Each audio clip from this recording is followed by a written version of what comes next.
What's going on, guys, and welcome back to another video. So we've been getting a lot of questions over the past 24 hours. A lot of people are panicking. Panic is setting in. I want to address what's going on, how the past 24 hours have been some of the craziest 24 hours we have seen really in recent years. But let's address what's happening. So here's what's happened in the past 24 hours. And let me know if, and you can put something else in the comments, let me know what you think has been going on that is just absolutely insane. But here's what we know. Tesla dropped by 8% in a single day due to missed deliveries. This is a lot of simply because of what's going on in China. We know European demand for natural gas is expected to fall by 10% this winter due to rising prices alone. That's it. Rising prices. Not because of a shortage of liquefied natural gas, but because of rising prices. We know Russia is attempting to occupy larger areas of Ukraine. However, they're struggling just to keep the areas that they currently have annexed. Yeah, those 4 regions, they're struggling to just keep those. However, they want to attempt to occupy larger regions. And now, because of their unsuccessful attempts, they're now threatening nuclear response. Yeah, that's troubling. We also know that the Manufacturing Purchasing Managers Index, the PMI, it dropped to 50.9 in September. This is the lowest it has been since I believe March of 2020. So this could actually signal the start of a Federal Reserve reversal. And again, this is why Wall Street was just popping off yesterday, because this could signal that reversal. We also know risk over at Credit Suisse. They have increased as the value of its riskiest bonds sank and the cost to insure against those default, well, those rose sharply. So all these things are happening at the exact same time, right? People are worried about the dollar. Is it going to go up? Is it going to go down? What's going to happen with cryptocurrencies? What's happening with the real estate market, not just in the US, but all across the world. Again, it's been a crazy 24 hours.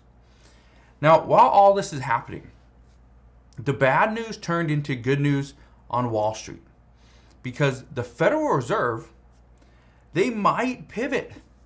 They might change from raising interest rates to just holding steady. They might ease from quantitative tightening to easing. That means, guess what? More stimulus, more money. Yeah. But that's not something that's crazy to think about, but that's one of the things that could happen. Now, the expectations are that the Federal Reserve could stop interest rate hikes and let the current raises just play out. Let's see what happens. Right now, this is something that's quite possible.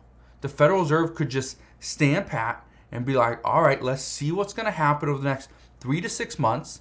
Then we will come back in 2023 and we will determine what course of action we should take.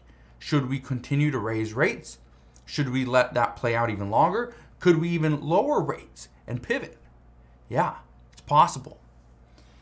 We also know right now that the United Nations is warning that the world is on the brink of a recession. Not just Europe, not just China, not just the United States, the entire world. And they say that certain countries, okay, or third world countries, are going to feel the brunt of this much sooner. We also heard from the Secretary General, and she said, and I quote, "We still have time to step back from the edge of a recession. Nothing is inevitable. We must change course." It's interesting. We must change course. That's the entire world. Not just the United States, not just Europe, the entire world. So we're going to see what happens. But here's what we've seen lately. We have seen the US dollar has been getting stronger as rates increase. This is what normally happens. But this is also one of the signs that the US dollar is getting fairly strong. And so what experts are saying is that this could be a sign that the Federal Reserve may pivot away from interest rate hikes because the US dollar is going to get too strong. But keep in mind that the Fed still has a lot to consider before fully pivoting away from rate hikes. And so I kept seeing article after article and news report after news report, whether it's on YouTube or Facebook or TikTok. I saw it on, CNN, saw it on Bloomberg, right? And we're seeing all these different, media personalities coming out and saying that, yeah, the Fed's going to pivot. No, the Fed has not signaled they're going to pivot. There's signs that they could, but other experts say it would be too early to pivot. So right now, and again, this is not financial advice, but when we're seeing the stock market start to turn and rally, is this the time to be buying stocks? I don't know.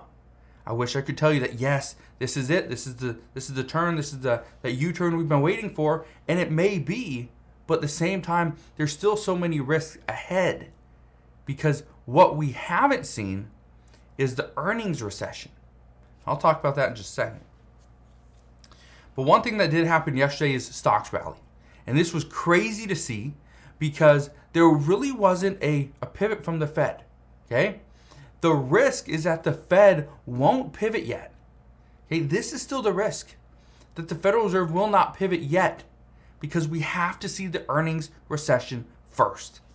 Many companies are going to come out and give us forward guidance. It's probably not going to be what we expected. Okay? And so just understand there's a lot of things here that we need to pretty much wait on.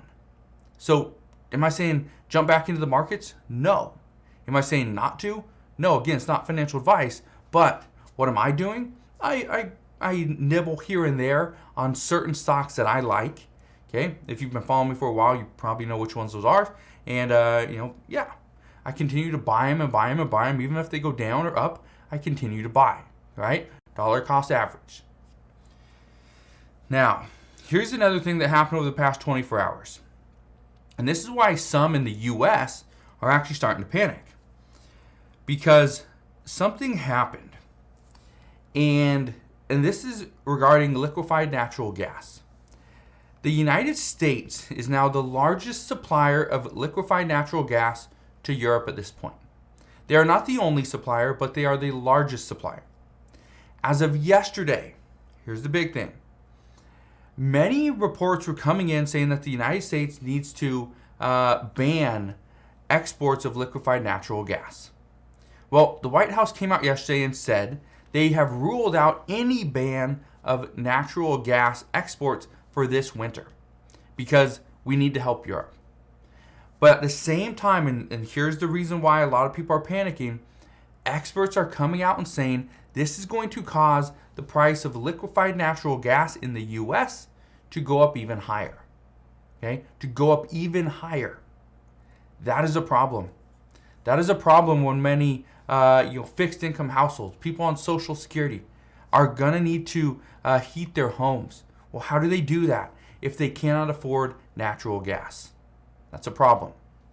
So all this stuff is happening. Here's what we do. First, don't panic. Do not panic. I understand panic is setting in. Do not panic. Things will get better. It's going to take some time. Now, I just want to answer this one question because I got this the other day, is how are things going to get better if we can't afford to eat? We can't afford to put a roof over our head, or we cannot afford to stay warm in the winter. How are things going to get better? Here's what I can tell you. We are seeing SNAP benefits go up. Okay, that's one of the things that's happening. So that will help as far as food costs. As far as your home, that is the big issue because we do not, according to many reports, there will likely not be any additional rental relief, okay, or mortgage relief or forbearance. We're probably not going to see that anymore. However, as far as utility bills, there is some discussions from lawmakers that we could potentially see some form of relief, whether it's you get some type of incentive or some type of a percentage off based off your income. That could happen very soon. Okay? Now, if we don't get the chance to buy a certain stock, and this is where many people are worried, don't worry. Okay? Stocks may not be at the bottom. Okay, do not worry about that. If you forgot to stock up on food, don't worry, there's still time. There's not a shortage yet. There is expectations there will be a shortage sometime in the winter time. However, not right now. And if you're worried about liquefied natural gas getting even more expensive, well, don't panic. It is going to get more expensive. This is something that you need. You will have to simply just find a way to pay for it. That's the problem. And if we do see, and I am expecting at some point, we will see some relief for liquefied natural gas and utility bills in general. If we see that, I promise I will keep you updated on everything as soon as we get those reports.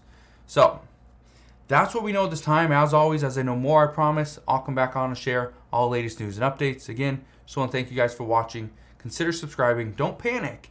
And I'll see you guys on the next one.